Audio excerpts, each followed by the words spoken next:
All right, everybody. Tyler Thomas. I got a special guest, Mario Fields, Sergeant Major retired.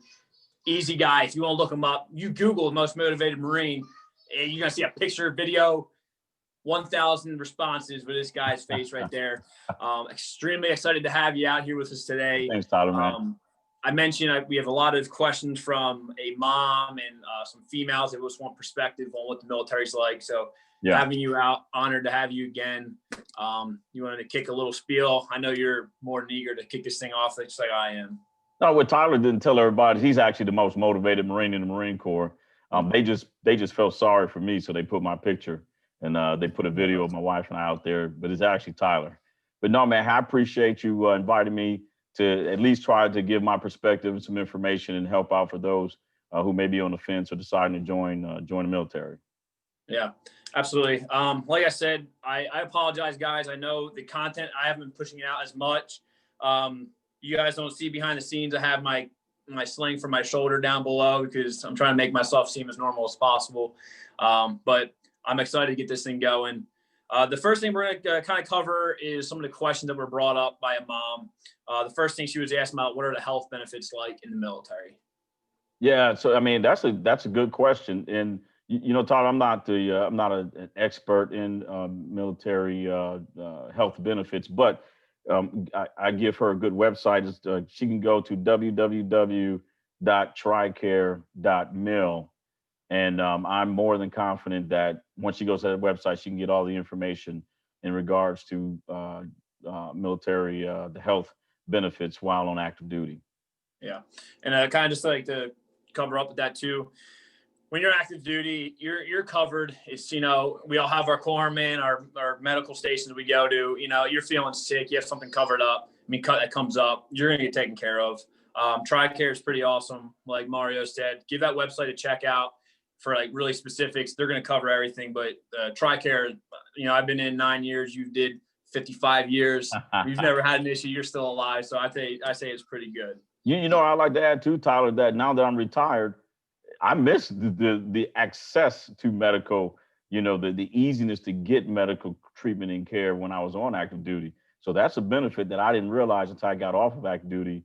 Is if something's wrong with you, I mean, you have your corpsman, you have the BAS, battalion aid station, or just the base medical facility, like right there, you know? Yeah. So yeah, man. And it's like you said, man, it's, you can text almost anyone, hey, I'm not feeling too good today. And you're set. I mean, you might get the response of, hey, here's some ibuprofen, change your socks. Right. Some people need that. It'll buff out. Yeah. And then the other question was, is mental health covered? You know, absolutely. They have the Oscar, which it's the person you're going to talk to. It's a Navy officer. They also have civilians do that too, right? Yeah, so they do. So is mental health covered? The key thing about that is that the pulley, you know, if there's mental health issues prior to coming in, that's disclosed, if you will. You know, you know, get that fixed. But let's say you develop, which I have, you know, developed mental health challenges while I was on active duty. Yes, I mean the resources, the psychologist, psychiatrist, Oscar, you know, and I can't remember what the Oscar actually stands for. Tyler, you remember the actual? No, that's what officers something. I bet you it stands for something, but that's what we. Yeah. Oscar, yes. So bottom line is the amount of resources if anyone develops a mental health issue while on active duty is just unbelievable. Yeah. Especially, you know, the last video I was going to work on a whole mental health piece because that's like it's a hot topic in the military. You know, like you said, you can have nothing previously to come in the Marine Corps, right, or any branch at all, and you can have some stuff come up. Like, I'm not gonna lie, when this shoulder was killing me really bad, I couldn't work out anymore. The knee was bad. I was in a lull. I wasn't in a good place. I mean, it's that you have resources available, and it is. And I use that as a sergeant major. I mean, that's, you know, my depression, alcohol. You know, when I came back from Afghanistan, my wife's like, "You're drinking a lot," you know, and I was like, "Oh, I'm good. It's just hoorah, right? And Semper Fi, big power." You know, but she was like, "No," and that, you know, and I didn't realize I was depressed, anxiety. I didn't realize all that stuff. So even as a sergeant major, you know, I went to the mental health department and actually got great care. Learn more about myself and how to how to cope with this stuff. And it's just amazing. And now that I'm out, it's a little bit more challenging. Mm-hmm. But again, I used it myself. So yeah. Yeah, it's definitely it's covered 100%. It's nothing that you would never get neglected. Anybody that had like a mental health issue, it's not like this person got something wrong with them. See you later. Go figure it out. Right. We have the resources; they're available. Or they can't get promoted. Oh, you're not a good Marine because you're depressed. Oh yeah, no, it won't happen. Right. Okay, another really a quick one. Is my MOS saved for me at MEPS? When you want to take that one up front, Tyler? Yeah, that's an easy. So, yeah, obviously, when you talk to your recruiter, you're signing a contract. It is, yes, in black and white, this is your job. This is what you have. If for some reason you want to be one of those people like, hey, I want to go to boot camp earlier, your recruiter is going to tell you, hey, that job that you had previously, you might not have it anymore. Yeah. So that's a risk you're willing to take. However, like any other contract is, it's in black and white. If it's saying this is your job, this is what you're going to have, that's what you will get it. Small little stipulation to that. My first MOS, so I'm infantry, but prior to that, I was security forces. I was down in Kings Bay, Georgia. It was black and white. That's what I had. Now, if I lost my security clearance, I got myself a speeding ticket or a DUI, or I got something on my record, that can get lost, and then my job can change. So if you keep it from day one, when you talk to your recruiter, you don't get in any trouble. You have nothing come up. And like the mental health thing too, like you were saying, like, promotions that won't help you. But if for some reason you're like where I was at, it was down in Kings Bay, Georgia. It's a secret, it's a security base. You have to have a clearance to work there. So in situations like that, yes, your job can change. But for the most part, what you have in black and white, that is your job. It won't change. Tyler, and I'm glad you brought up the clearance, security clearances, because from my experience, that is one of the things that I experienced when young Marines got reclassified to a new military occupation specialty, was that MOS that they got in MEPS had a security clearance, kind of rider, right, tied to it, either top secret, SEI, or whatever secret. And then, like you said, they either did something, they didn't disclose something, something came up. And that's the only time I've seen where you had one MOS, the clearance didn't go through, then you had to reclassify. Yeah. So for the most part, that's a pretty basic question. It answers that off the bat. Now, this is gonna be the whole purpose in this podcast video is this question right here, and the rest of it, and the duration of the video. Women, are they treated differently in the military? If you want, I'll just say my little piece, and then we can work right off from there. I'm cool with that. All right. So from my experience, and like I said, this is me. I'm a small little piece. I'm the tiniest little piece in the pie, right? I've witnessed that there's been some guys come in extremely scrawny. They're really weak. They're slow, and they're hard keeping up with their job.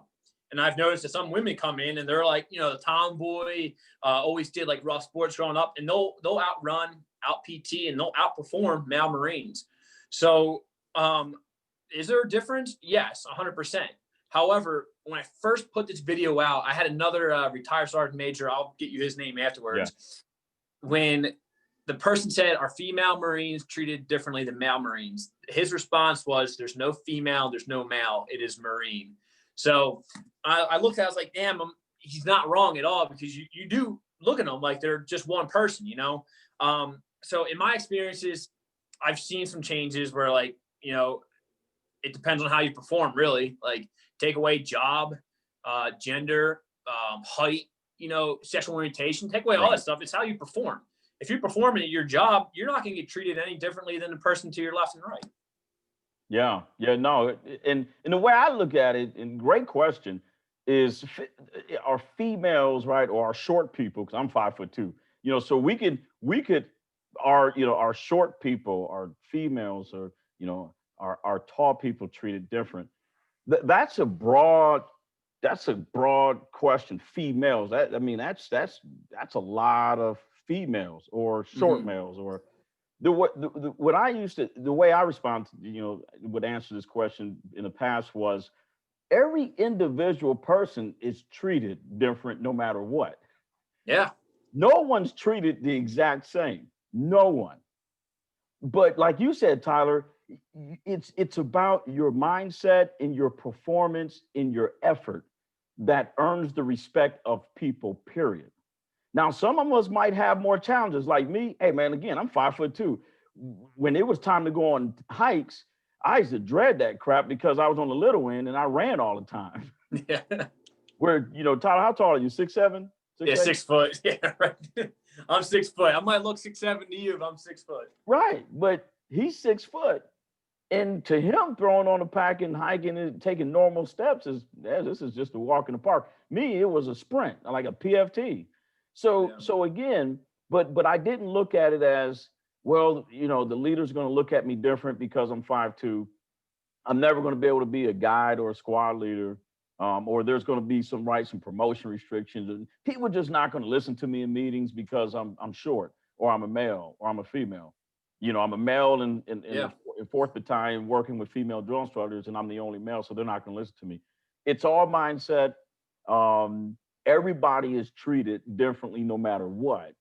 And it's about what do you earn, right, through your performance, through your effort to earn that respect and to build your reputation. And that's how I looked at it. Yeah, I mean, you just saying that right there, man, everybody gets treated differently. I mean, that's, you can literally have 50 identical people of like every way person, they're all going to get treated differently. Everybody. That's awesome. So, all right, fast forwarding, sexual assault. Obviously, that is 100% taken seriously. Yes. The staff NO. So for the people out there who don't know, once you become E6, you're a staff NCO, staff non-commissioned officer, and all the enlisted ranks higher than that, you are all staff NCOs. And our officers are all the, you guys know what officers are. The staff NO all got together a couple weeks ago. We had to sit down and go over an entire brief just to be a refresher on it. Because it happens to male and female. It doesn't matter what you are. Sexual assault it's taken very seriously, and each battalion has their own representative. Something comes up, you can have it reported restricted, where it's like, hey, it's only between me and the person I'm reporting it to, and that is it. No one else knows. Or you can have it unrestricted, where everyone's knowing. So it's 100% taken seriously. I personally, I've never seen anything where anybody had it happen. You might have some better. Yeah. So my last, throughout my career, unfortunately, I did advise commanders on some cases, male and female. So you're right, Tyler. It's not just females. It's males too, and it's females against males, male against male. It's male against female. I mean, it's everybody, right? That could be subject to a sexual assault at any time, right?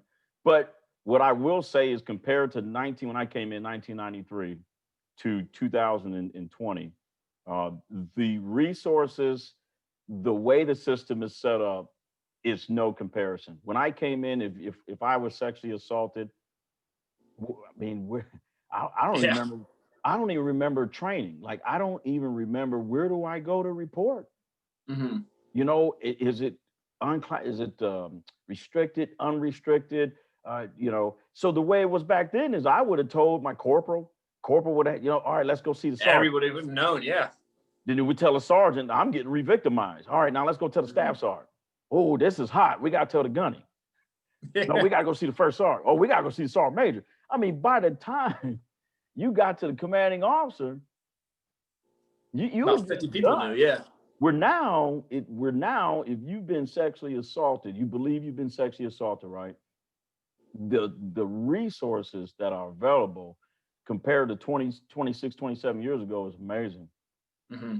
Yeah. Yeah, and crap, they even, like, believe it or not, I'm not sure if you even saw it, like, they have posters around the battalion, which they have like apps now. Like, you can report it. That's like, restricted, where not everyone needs to know your business, like you were just saying. No, and some of the barracks that I had cameras in them. Oh, really? Yeah. Wait, crap. I was just thinking that when I was in 1-2, we had brand new barracks back in Wallace Creek, and I'm almost positive those ones had cameras in them as well. So yeah, sexual assault, it's taken extremely serious. I'm just glad, in my close to 9 years now, I never had to deal with that whatsoever. It's just good to have you here again, being able to provide some of that. Yeah, it's not fun. It's out of all the things I've dealt with in my 26 years, that is the one component that I just cringe when I had to deal with it, because it is not fun. So yeah. All right. Moving forward, equal opportunity. If you want, I'll just say really basic again, and we'll just use your 20 plus years of experience to answer it a little bit better. I'll just give us a little starting here. Equal opportunity in the Marine Corps, we call them an EO rep. If you feel like you're not being treated equally, you can report that to the EO rep. Me personally, I've never seen anything where someone was like, hey, I'm not being treated fairly because of my sexual orientation, because of my height, because of my weight, whatever. I've never seen it. However, it does happen because, there are people, it just, it is, there are bad Marines out there that they do discriminate, and they don't treat people equally. So in that event where if you felt like you were being treated unfair or unjust, you can talk to your equal opportunity rep. I'm sure you've had a lot more dealing with that again than I have. Yeah, no. I mean, again, Tyler, you well said. I mean, it's the Marine Corps is an equal opportunity employer. I mean, just look at us. Yeah, seriously. I mean, I'm 5'0", and I achieved the rank of sergeant major. Which is very challenging and difficult, but I did it through my own performance. I mean, look at you. Staff NCO. Not too many people go to boot camp, graduate, and actually make it to the rank of staff non-commissioned officer. And we're both not the same race, same ethnicity, same color, totally different, but we're Marines. Yeah. But like you said, if you were in an organization, which there are organizations that have challenging, people that are leading not the right way. I won't even say right or wrong. I would just say in a way that's detrimental to the morale of the unit.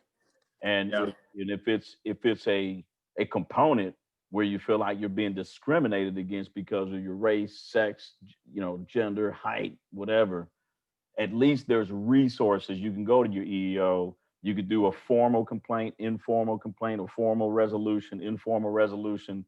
And again, compared to 20 years ago, it's not perfect, right? But it's better. But it's better than it was, when I was a poolee or, when I came in. Yeah. And I think one kind of good thing to address on that is having the right mindset from the beginning, from you being the poolee to PFC to you all being a sergeant major. If you have that mindset where you're like, hey, everybody is, everyone's differently, but I'm going to treat everyone equally 100%. I think you can kind of avoid even going down that path at all if you just have the mindset, because you being a sergeant major at that one spot, you were in a spot where you easily could have, you could have had an NJP going on in front of you, and you could have discriminated just because you didn't like the way the person looked. Right. But you being able to address that from a poolee when you're a PFC Lance Corporal, like, hey, I am not going to be this person. I think we can mitigate even going down an equal opportunity path. You know what I'm saying? Yeah. And you said it. Hey, from the beginning, treat everybody equally, no matter what. No matter what, even if you use a firm voice and Phil's free, why you get offended, but Jones doesn't. Yeah, that doesn't mean Phil's is weak. Yep, exactly. Jones is strong. No, that just means that, hey, guess what? Leadership is hard. It is, man. It's not. It's so weird is that, like, I heard the thing before. You can put 3 Lance Corporals into a room. There's a leader in that room. That's right. And it's the craziest thing because, like, some people they might not raise their hand and say, hey, I want to be the leader. But some people, they might just be looking to you because, like, hey, you look like you're a guy that you have a backbone, or you look like a girl, because that happens too. And female poolees, and they go to boot camp and you got a platoon of like 50 females in there. There's the alpha in the room. You know what I'm saying? Like, some of those people, they take that spot without even knowing it. Tyler, my first NCOIC, her name was Sergeant Brillhart, my Linda. She was like 8 months pregnant and dang near outran half of the squadron. Swear to God. So, again, they didn't discriminate against her. If they did, she could have used the EEO or equal opportunity channels to do it. Mm-hmm. But I would never forget it. So her behavior made her that leader that just inspired. I still remember, and I was 18 years old. That's awesome. So yes, and her son now, he's in his 20s now, but he was huge. She was tiny. And I never forget Sergeant Brillhart. I was like, is she going to PT with us? She was like, get outside, Lance Corporal. We're about to go run. That is awesome, man. And that's like a perfect little transition to what we're going to cover right now, as far as pregnancy in the military. Like I said, there are people 100% that they do use pregnancy to get out of stuff. We've seen it. I got male Marines that a toothache will get them out of PTing. So looking at the topic of pregnancy, you have the people that it's an honest, like, hey, I'm pregnant. This is what I'm going to, and they're going to put out just like that sergeant you were just saying. Right. Yeah. And it's all about mindset. Again, you have someone like that. It's like, hey, I'm 8 months pregnant. I still have a job to do, and I'm going to do it to my fullest potential. And then there are people out there that are like, hey, I'm 3 weeks pregnant. I can't do my job anymore. Let me skate out for the rest of 9 months, which I have seen that. I personally have seen people do that. And then in the same breath, we have to understand that women take pregnancy differently, 100%. My wife, we have 2 little girls. You guys probably hear them crying in the background from time to time here, trying to avoid that. Women do take it differently. She was like really sick one pregnancy, and then the other one she wasn't. So depending on, if I was like the staff NCOIC or you're the sergeant major, you're going to treat them appropriately, right? I'm not going to be like, hey, you're pregnant. I don't believe a word you're saying, but then you have the only flip side of that is there are people that they use it as a scapegoat. They're like, man, I do want to get out of a deployment. Here it is. Because males do it too. Males will be like, hey, my back is hurting. I'm having spasms. I can't deploy. So as far as like pregnancy goes, it's 100% can be like on your chain of command. If you have somebody's got like the right mindset and they're a well-rounded person, they're going to treat you fairly. Hey, you're pregnant. Do what you can do and just be open and be like, hey, I am extremely sick. I can't do this. Or, hey, I'm going to be that sergeant you were just saying, kicking ass at 8 months pregnant. Yeah, and a lot of people don't realize my wife's a veteran. Both of our kids, my wife's a Navy veteran. Both of our children were born on active duty. We were both we're both service members. We went through 2 full pregnancies together on active duty. I was an NCO and she was an NCO, literally. And so so I can talk about it as far as pregnancy and in the military from living it. And the key about if you're blessed, by the way, because a lot of women can't get pregnant, and a lot of families can't make babies. So it's a blessing, but 2, it's more mindset. But 2, it's first of all, you got to understand the impact of that, because it's going to be an impact. Dealing with your chain of command is just a small portion. It is balancing the demand of military life and being a full-time right mom or dad, and trying to raise children with the demand of the military, where we got to protect our nation's most precious jewel called freedom. And that's fine. But you can do it. We did it. The only reason why my wife got out of the Navy, because she said, you know what, you're going to a ship, I'm going to a ship. I don't think that's a good idea, because I got sent sea duty and she got orders to sea duty. Oh, okay. That's the only reason why, which is rare, but because Marines don't go on sea duty anymore, not unless you're combat cargo. But that's the only rare case where we had to we made a decision where Nicole said, I'll get out. Other than that, she would have probably did 20 years with me and we would have raised our kids. So it's don't be, if you decide to have a child on active duty, what I'm saying is it can be done. It won't ruin your career, and don't be afraid. I mean, we did it, and my daughter's 25 now, and my son turns 24 on Christmas. Yeah, and we did it. Well, Staff Sergeant Osborne, right? He's a drill instructor. Well, previous drill instructor on Paris Island. He used to be a hat. His wife is a hat now, and they both have 2 boys on active duty. Right. And it's not a good thing.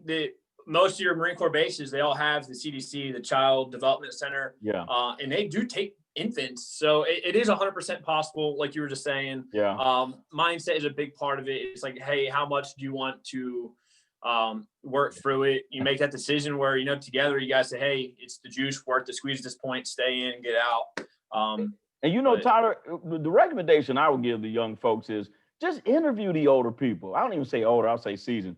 Just go up to the staff sergeant Tylers and the, you know, back then the gunny fields. I mean, I know they're going to be scared to go up to sergeant majors, but go to the staff sergeant and go, hey, have you had a child on active duty? Yeah. Tell me your challenges. Was your wife a service member? No, but I know a female service member that you can go interview. Mm-hmm. And get that real, you know, their experiences of actually going through it.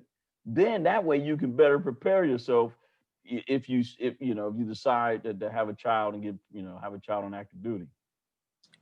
Man, I swear, I mean, you're hitting these like transitions perfectly, man. We won't beat that horse anymore. Obviously, like the best recommendation you were saying is talk to people, because, you know, the situations may vary. You might have some people had a really bad pregnancy in the military, and then you have people it's like, hey, I had an awesome pregnancy. So perfect advice. Get out there and ask people. So that perfect transition was, I put out a couple questions to females in the Navy, Air Force, and the Marines. And the questions were, hey, what would you do to better improve yourself? And it's weird to see, like, you know, a lot of things that they're focusing on is the job that they have and fitness, learning your MOS to the best of your knowledge, and being physically ready. So in your experience, what you seeing new people coming in the Marine Corps, would you agree with that you think MOS and fitness is like top priority? No, I don't. I accept that, but as far as agreeing with that, you know, my personal opinion would be, or my belief is that first you got to understand boot camp. You know, and you got to prepare for boot camp. That's a known. You know, once you sign and they say, hey, here's your ship date, that is a known. Your MOS is unknown because you haven't gone to school. You know, you haven't even become an airman or Marine or soldier or sailor.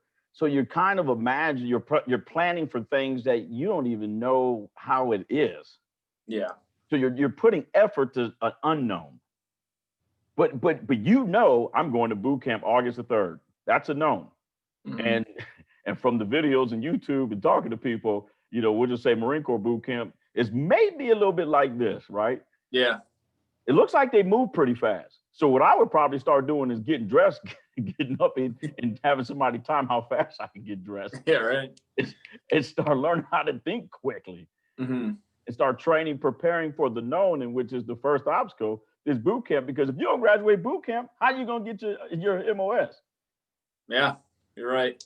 So you would, if you had to tell Poolee Fields back in the 80s, you would tell yourself to focus on your first biggest obstacle in front of you. Then would be boot camp. So that's what you would absolutely put all the efforts on the known. And I did that. Now I'm not saying everybody would do that, but because I did that and I studied all summer on general orders, because they said in boot camp they're going to ask those questions: general orders, protocol, customs and courtesy, history. I still remember a little red book that I got. My mom and I got rest her soul. We studied that. Because of that, when I got there, I just knew it. And I ended up becoming an honor grad. I graduated Meritorious Lance Corporal. That's badass. I did. That's good. I mean, that's me asking them the question. I didn't even like look at it like that. I was like, oh yeah, I would want to figure out what my job is going to be. And I was also like, man, like fitness be there. But I think what you were saying is focus on that very first obstacle. What's in front of you right now? Yeah, right. Boot camp. Okay, cool. Let me graduate boot camp. Let me figure out what I need to do to master boot camp. Right. And then we'll forward march from there. Right. Hey, we're going to take a 430 too, you know? Yeah. Now, this is a question more or less kind of open-ended. I was just said, hey, if you were to go back and change one thing when you were so this is a friend of mine, she was in the Navy. I said, what would be a job? What would you change if you could change one thing in your first enlistment? Man, I would have took more leave, spent more time with, you know, over the years, family members have died. My mom passed away. You know, the times that I had, the opportunities that I had to take leave, instead of going, man, I got 45 days. I like that big leave balance. So I'm going to take 2 days and keep it at 40. That I would change that. I would have took more leave to go spend time with grandma, mom, dad, aunt, uncle, family, friends, coaches, teachers, all those people that helped develop you, man. And that's what I did not do well. Yeah, that's crazy to think about that, because I'm not kidding. I was a Lance Corporal, and I took 3 weeks of leave at one point because I had it. Coming from security forces, I did boot camp, I did SOI, then I did security force school, and I did like a good year or so. I had a lot of leave built up, and I put the request in. I had the days, and I couldn't shut it down. So, hearing that perspective from you is pretty funny, just because people do think like that. People are like, man, I have a lot of days. I'm saving them. Right. Right. Hey, man, I can't dip below 30, big dog. I can't go below 30. Yeah. So I'm gonna take 2 days during Thanksgiving. It's like 48. What my friend in the Navy said, she actually got assigned to a non-commissioned ship. That meant that she was working at a job where they weren't even ready yet. It was like she was just sitting stagnant for 4 years. Right. So, in the Marine Corps, I don't. Do we have anything similar to that or no? So in other words, do we have duty stations? What I'm thinking you're asking, Tyler, is do we have duty stations where you're not going to deploy? Yeah, you're just sitting stagnant, not doing anything. Which I guess we do, right? Yeah, we do. I mean, I can only speak to some of my assignments. I mean, when I was in Washington D.C., the Pentagon and the Navy Yard and Henderson Hall back then. The mission up there was not for Mario to go to a rifle range and shoot and hump and hike and deploy. It's more of a strategic command and control type environment. So it's the environment and the mission of those Marine Corps units that will dictate if you're deploying, if you're not, if you're out in the field, if you're not, and how much time you're home or not. And even when you're not deployed, that doesn't mean you ain't working 16 hours a day. Yeah. Because I was thinking that, I was like, today's Marine Corps is a lot different. If you think of the early 2000s, it was like you had almost every possible MOS deployed. Oh, yeah. Right now, those deployments, they're dying down. So I guess what my advice would be for the junior Marines, or if you're Navy, Air Force, just because you're not deploying doesn't mean you're not doing your job. Right. You're making a difference. You're filling in somebody's spot. If you're not there, you're needed there. And when I first came in, we weren't deploying. I came in 93. We weren't deploying. My generation didn't start to really deploy until 9/11. I mean, we have some hot spots here and there. You get sea duty, or you get on the MEU. But as far as when 9/11 hit, no. So what do? Our senior staff SEALs are like, you pray for peace, you train for war, because it's peacetime is when you train for the fight, right? A boxer doesn't get in the boxing ring and go, all right, time to train now, baby. Ding, ding. Oh man, we know that ain't gonna last long. So you want this time to train mentally, physically, education. Just develop your mind, body, and soul, right? Mind and spirit, baby, and body. So when the time comes when our nation needs you to protect the most precious jewel called freedom, you're ready, and that's how we were. Yeah, I like, just for everyone viewing, he did not actually see what's on this piece of paper. I told him what I have in front of me, but he didn't see it. And I swear I think you have vision to see what I'm about to go into next. Hold on, let me see if I can virtually look into you. Yeah, right. So a friend of mine, Sam Torres, she's been in over 10 years. She selected for Gunny. She was a prior hat too. I reached out to her because, she's a successful Marine. And I was like, hey, what advice would you give? She said to stay in her lane, because it was hard for when you're a civilian, you can be really successful out there and you can come in the Marine Corps. And now, like you were saying, you need to focus on what's in front of you. And you need to learn what's in front of you. It don't matter that you were a manager at Walmart before, it's like, hey, this is what's in front of you now. And the reason why I said, I feel like you read into it is because I asked her if she had changed one thing, what would it be? And she said, college. I wish I had done more education. And 2 seconds ago, you were like, hey, education, you need to be smart. I was like, damn. So if you want to cover that real quick, what you think as far as college goes, and I'll kind of trickle it off with a little end piece here. You got to work the brain. And here's my thing. I don't go, oh, college is higher than, doing your military education or your military education. It's education, right? You just have to look at every human being gets 24 hours in a day. It's what you do with that time. So if you are in a position and you're looking at what you're doing with your 24 hours, if you analyze it and you find there's some time within that 24 that you could take a class or two, then strategically do it. But you've got to think through it. Don't just go, I want to get a degree, so I'm gonna start taking classes. Yeah, well, you might have to you might have to drive the 7-ton all week. Yeah. So I'm gonna I'll finish us off with this little segment here with college. So today I actually submitted my very last assignment for my bachelor's degree. I am done. Man, and you get the mic. You just earned the silver mic. Man, it's funny because I started 4 years ago. A great friend of mine, I'll show you guys here. Let me turn this over. Is a buddy of mine who had passed away. His mom sent me his captain bars, and she wrote to Tyler from Captain back, right? Wow. So, and I had that next to my computer for the past 4 years, and that was my goal. I was like, hey, I am going to get my bachelor's degree. I'm going to commission. I'm going to one day wear his captain bars. Right. Unfortunately, now that, I'm recovering from an injury in the shoulder, knee, and I was talking to you last night about what my goals are with my family. I am deciding to get out. However, I don't ever look back on my past 4 years of me doing college with any regret. I am better for it. I have my kids that will one day be like, hey, my dad did 9 years in the Marine Corps and he got his bachelor's degree. It was great. I didn't pay $1 for it. Right. Tuition assistance now that you can take up to 7 classes a year, which if you were like me and you were taking more than 7, I even dipped in the federal aid. You can get a grant and it pays you for school. So like you were saying a little bit ago, you might be driving the 7-ton all week. It's time management. Your 24 hours in a day might consist of, hey, 12 hours of work. What am I doing with the rest of these 12 hours? Okay, cool. Let me fit in 2 hours for schoolwork. How much have I been on my iPhone? Right? You get that weekly exactly. You get that weekly report on how much you've been on Instagram. I had just turned on. Me and Tori kind of make fun of each other, see who's on it more. I'm on it. I know I am, and it's bad, but bro, you got a friend, man. I got my report. I was like, I need to get off Instagram. But what was I was saying on either my last video or I might have just said it out on a post. Yeah. If you go to the gym and you work out for 2 hours, at the end of that 2 hours, your muscles are recovering, you're building strength, you're building that endurance and cardio, right? If I read a book for 2 hours, I will remember what I learned in this book. Right.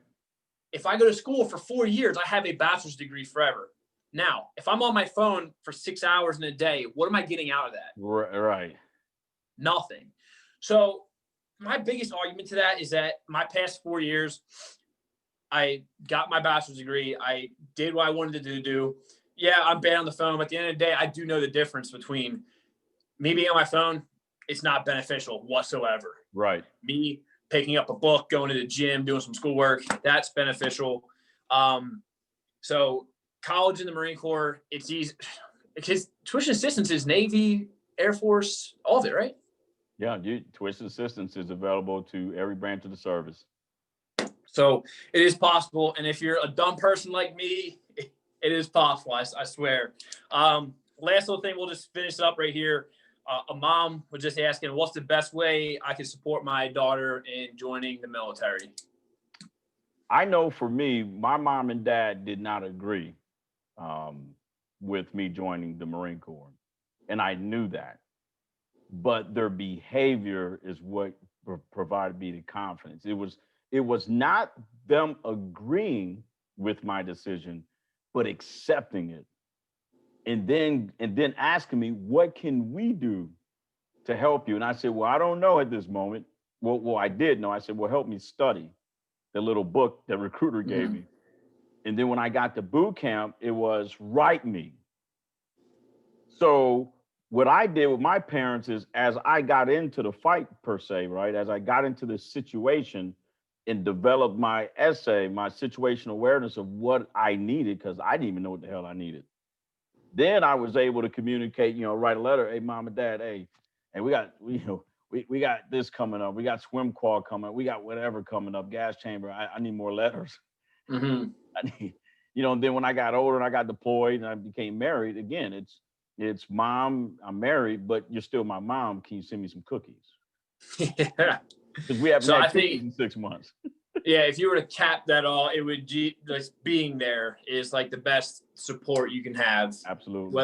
Whether or not you agree with what they're doing in the first place, just being there, Definitely. being an ear, being someone to write a letter to. Because I would have to agree, just any issue that I ever came up, whether or not I took my mom's advice, I was still asking for it, she was always there to give me advice, give me her experience and just life. So if for the mom that asked that and any other moms that are out there, the best advice I can give you guys to support your kids, just be there for them. Yes. So, All right. Well, I think that wraps it up, guys. I appreciate all you guys watching. Again, Mario Fields, you're awesome. Thanks again for coming out. Just trying to be like you, man. Hey, one day I'll have a badass mat behind me. I got Old Glory set up back here and my wife with this ghost hiding behind me. So one day I'll be on your level, but I do appreciate you coming out and let's getting this thing going. No, I appreciate you too, man. All righty.